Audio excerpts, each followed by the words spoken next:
কালকে আমাদের বাড়িতে মেঝে হবে, তো মেঝের জন্য পাথর দরকার।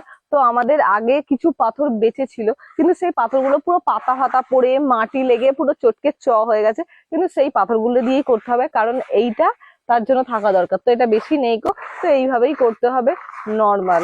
দেখো, এই জন্য মা এখন এইগুলোকে পুরো ধুচ্ছে, মানে আমিও এখানে হেল্প করছি এমন নয়। আর এখানে দেখো কি মশা খাচ্ছে, আর সেইখানে এভাবে ধুচ্ছে। দেখো, ঠিক এই যে পাথরের মধ্যে দেখতে পাচ্ছ এই যে কত পাতা পড়ে রয়েছে, এই পাতাগুলোর জন্যই অ্যাকচুয়ালি অসুবিধা হবে। কারণ মানে পাতার জন্যই তো প্রবলেম, খোঁচা খোঁচা হয়ে থাকবে।